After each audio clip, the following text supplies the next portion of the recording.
Well, this episode certainly wasn't what I was expecting. Although I do love the title of this episode, Journey into Mystery, because that's really where a lot of the Loki, alternate Loki things kind of really got its biggest push, Journey into Mystery. But the adventures of our Loki variant continues in what we come to find out is, in fact, the end of time. Basically, as it's explained to Ravonna Renslayer, well, explained by Ravonna Renslayer to Sylvie, who questions what happened to Loki, who's behind all of this, yada yada yada.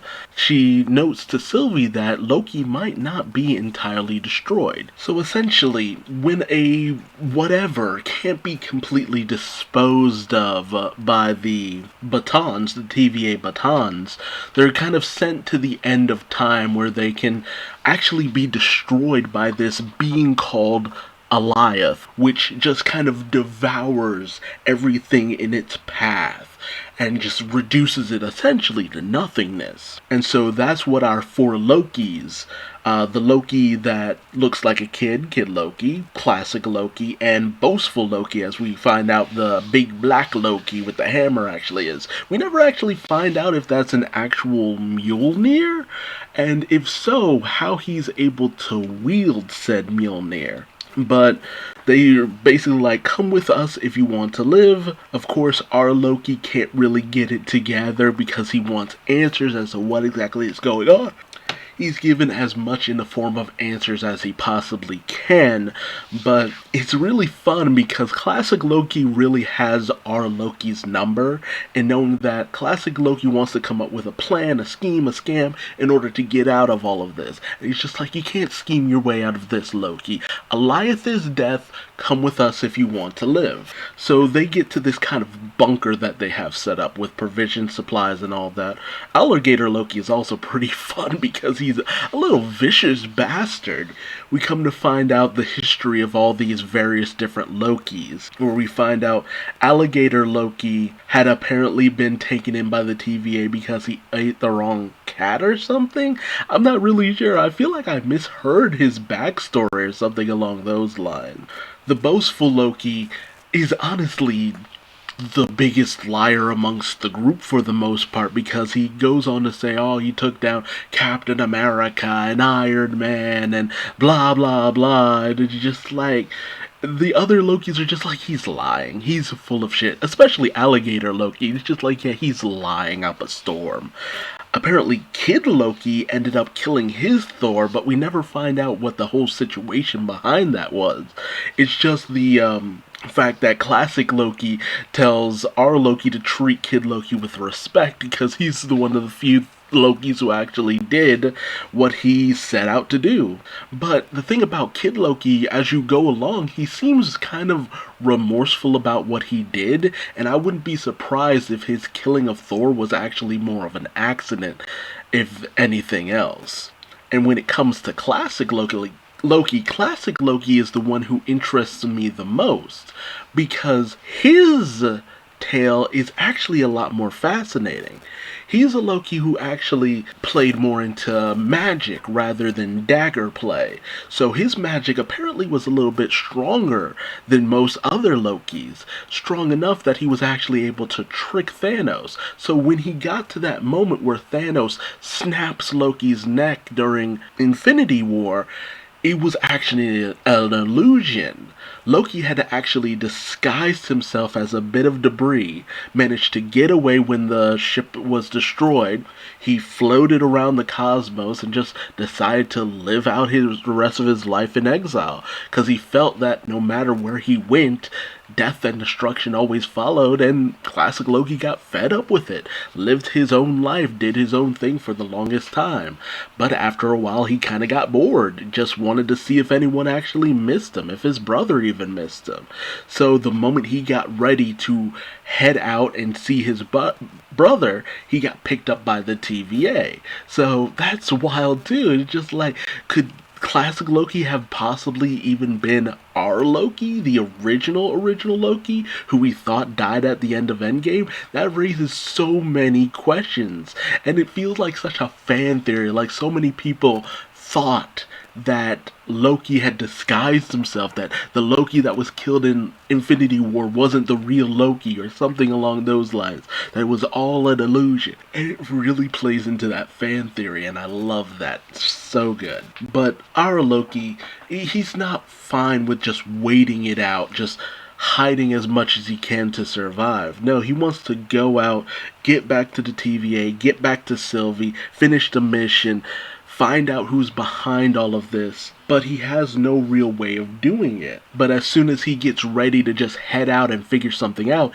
he's met by President Loki, which really took me off guard because for the longest time I had been waiting to see Loki in that president outfit because it was from the short-lived comic Vote Loki, which was alright. The art could have been better for that storyline, but the whole story behind it was actually pretty fun. But to find out that that was nothing more than a Loki variant, I'm actually really kind of disappointed. Because apparently it's a Loki who's managed to gather up this gang of marauding followers and all that. And I'm not sure if they're supposed to be other versions of Loki, or if they're just other people. It's really kind of hard to tell. But apparently boastful Loki had actually sold out the rest of the Lokis in order to become, as he puts it, king of the other Lokis, or like the followers or all that. But of course President Loki was pulling a grift and managed to get one over on boastful Loki, but then all the other followers or Lokis turn on President Loki. And we even have a moment where Alligator Loki bites off President Loki's hand. It is the most wacky thing imaginable. It's just like balls to the wall, and all the Lokis just start fighting it out, just get into this big, huge, massive clash. And because of the magics of classic Loki, our Loki, Kid Loki, and Alligator Loki are able to escape and make their way out, but they're of course a little pissed because, you know, their base got found out, got sold out for the most part. And I love the tirade that classic Loki goes on as he's just like, Loki's always backstabbing, they're always doing this nonsense. Yeah, Loki's never changed, and when we do change, we just get sent away to die. And it's because of that, because Kid Loki makes that statement, that whenever they try to change, they get sent away.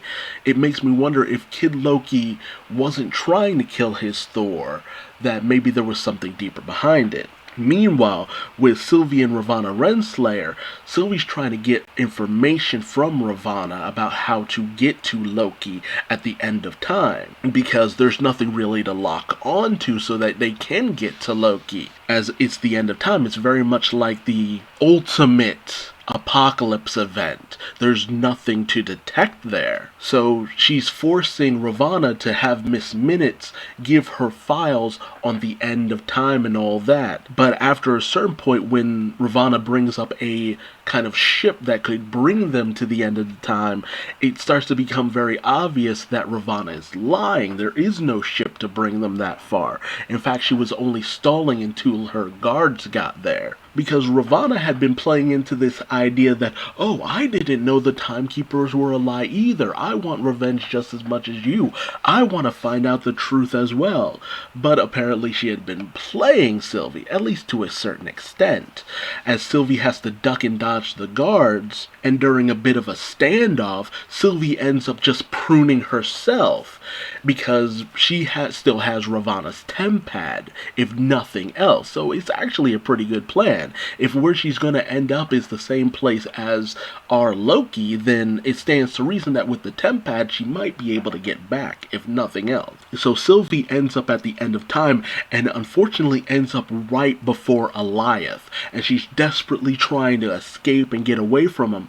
But when one of his foggy tendrils manages to kind of nick her for the most part, she sees like a memory or something, and because of that she starts to formulate a plan, but she has to escape first. And then as she's running, all of a sudden this car with like a pizza or something pulls up next to her, and it's Mobius. Mobius, he managed to survive as well. I'm so delighted. And you're just like, get in, and they drive off trying to escape from Elias. And so they have a little bit of a back and forth as they're trying to formulate a plan as to what to do next, escape, all that. But Sylvie, because of what she felt when she touched Elias, if only just for a second, she's just like, no, I need to go back. She has a plan to enchant Elias in order to somehow find out what Elias truly is, because she feels that he might be a front for the true keeper of the timekeepers and the TVA as a whole. There might be something to it, because what's the best way to disguise yourself than by going past the oblivion at the end of time? And so eventually Mobius and Sylvie end up meeting with our Loki and all that. They have a little bit of back and forth banter. It's a nice little bit of a moment. So they relay the plan. It seems a little far-fetched, but it's about the only thing that they have to go with. We have a nice little moment where Mobius is talking with the other Lokis, and he says he doesn't remember an alligator Loki. And what was it that he said? He might be lying about being a Loki, but wouldn't that be the most Loki thing to do? So it always feels like there's a long con with Lokis. Meanwhile, Sylvie and our Loki have a little bit of a moment where they talk about the fact that it's just like, was our Nexus event really that we started to bond, that we started to have feelings for each other? And they brush it off as utter rubbish, but at the same time, it's obvious that there's some kind of deeper feelings going on here, whether it be actual love or something else beyond that, just a kind of understanding. But they have a bit of a moment, and there's something very sweet there too. So once the time finally comes for Sylvie to confront Elias, and Mobius is ready to head back to the TVA, he says he's going to burn it to the ground, take it all out, just tell the truth, get the truth out there, do whatever he can. He offers classic Loki, Kid Loki, and Alligator Loki a way out, but they, surprisingly, and this whole moment feels very un-Loki-like, they decide, no, this is our home, we're going to do what we can in order to protect her. So those three Lokis head off. We have this lovely moment where Mobius and our Loki have a little bit of a hug, and just like, you're my best friend, and Mobius is just like, you're one of my favorites. It's so sweet. It's just like, yeah, buddies, ultimate bromance. So Mobius heads off to the TVA. Kid Loki, before he went, had given our Loki this sword that lights up with flames and all that. I feel like I know that sword from something, but I just can't place my finger on it. But he's given that weapon, and so as Sylvie gets ready to just power up and enchant Elias, she needs a little bit of distraction. So Loki, he takes his sword and he lights it up in order to get Elias's attention. But he's more interested in Sylvie than our Loki. So he gets ready to head for her. But before that can happen, out of nowhere, classic Loki starts making this massive construct. I don't know if it's just a massive illusion, but Loki said, well, Sylvie says to Loki, it's just like, did you know he could do that? And he's just like, we might be more powerful than we think, as he just creates this massive an illusion of like Asgard and various different places and all that kind of distract Elias for the most part. But classic Loki can only maintain it for so long, and he has this great moment at the end before Elias gets him, as he just screams out glorious purpose as Elias consumes him. And it was such a cool scene. It's such a cool scene, and like, it really got me because it was just such a wonderful badass way to go out. But it did leave me wondering, where was Kid Loki in all of this? Did he just continue to run? Although I do appreciate that was classic Loki, the one who had kind of looked past being a Loki and found it very tedious. Because the moment he had with our Loki where he told his backstory, Loki was just like, isn't our destiny to ultimately die? How did you live to be old? So it's a very fascinating point of view. But because of that, Loki and Sylvia are able to kind of come together. She needs his help in order to do the enchantment. He's just like, but I can't do enchantment magic. She's just like, no, yes you can. We are the same. And so they both manage to, get that power up just in time, because, classic Loki bought them enough time for our Loki to figure it out, manage to unlock the power enough, or at least channel it through Sylvie. They're able to grab hold of Elias and fully enchant him. And then Elias starts to reform into what almost seems as like some kind of portal or something to this other realm. And what's through the portal, I really have no idea, but it looks almost like a structure or a holdout or some kind of castle or keep. It's really hard to tell what it is. Even when Sylvie had kind of gotten a glimpse of it, that's what helped her formulate the plan to enchant Elias. What is actually in Elias is very hard to tell, because Elias is a character from the comics. He kind of had his own kind of kingdom, but he was in opposition to Kang, the Conqueror from the comics. And Elias and Kang kind of had this kind of rivalry going on, but leave it to Marvel nowadays to subvert our expectations and make Elias more like a disguise or a keeper of Kang's secret to keep him hidden in the shadows for the most part. So I'm still running with Kang the Conqueror being behind all of this, because the storyline he was introduced in was one where Ravana was actually the ultimate bad guy, or another alternate version of Ravana called Ravana the Terminatrix. So, that was a whole big thing. And she had actually killed Kang when she was in this version or whatever. So that was a noticeable kind of claim to fame for the Terminatrix. And with the Ravana we have at the TVA, she's kind of gone on this own mission of hers, because she actually confronts Hunter C-15 or D-15, and for some reason asks her what drives Sylvie. And Hunter B-15, there we go. Hunter B-15 is just like, okay, you're not here to protect the TVA. You want to find out information on the Timekeepers just as much. You want the answers as well. So apparently Ravana is also in the dark about a lot of things too. But she's not willing to let Sylvie get to them first. But Hunter B-15 says something very ominous, and that's that Ravana wants to find the Timekeepers. Sylvie needs to find the Timekeepers. I'm not really sure what she means by that, but I feel that maybe it might just be that she's noting that Sylvie has a bigger drive than Ravana. But I was really thrown off by this episode just simply because of the fact that it was just a whole bunch of Lokis acting very un-Loki-like, and then another bunch of Lokis who acted very Loki-like. So I'm waiting for the ultimate kind of grift, the ultimate kind of gotcha moment that really shows us that these Lokis are just as Loki-ish as we always thought, or something beyond all of that. Because there's gotta be some kind of scam. It's Loki, come on, man. There's definitely gotta be something deeper going on here that we just haven't gotten the full breadth of information on. So I'm waiting for it. I'm waiting for that ultimate betrayal, that final event that just really just takes us completely off guard and by shock. But I'm not sure what it'll be, because everybody and their mother has predicted Kang has to be behind it. So I'm waiting for the twist. I'm waiting for the turn. Also heard there was a lot of Easter eggs in this that I did not see, but mostly because the landscape looked so dark and gray that I couldn't see any of it, like the corpse of the living tribunal or the Thanos copter or something like that. I'm just like, okay, really?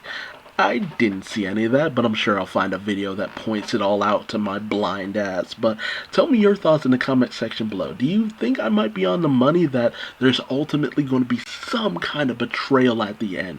Whether it be Sylvie or Loki, but at the same time they had to have some kind of real feelings for each other for there to have actually been a Nexus event. So there has to be something deeper there, but what it is, I'm not sure. Not to mention, will Mobius even succeed in his plans to burn the TVA to the ground? Will anyone even listen to him? Will he end up teaming up with Hunter B-15? Like, there's a lot of threads to wrap up in this last episode, and I feel very much it's going to be, unfortunately, like the endings of WandaVision Vision and Falcon and the Winter Soldier, and that's a little rushed. I'm not gonna lie, both endings felt a little rushed, and it feels like that's where we're heading here, to a rushed conclusion to an otherwise fairly good story, but ultimately it's just not gonna be everything I wanted it to be. So tell me your thoughts and theories in the comment section below. If you like this video, please like, comment, subscribe, and hit the bell icon for notifications. Or don't. I ain't your daddy, but I still love you like one. Love you like a Loki. And until next time, I've been Duuz-Diz-Din, and I will see you later. Bye-bye.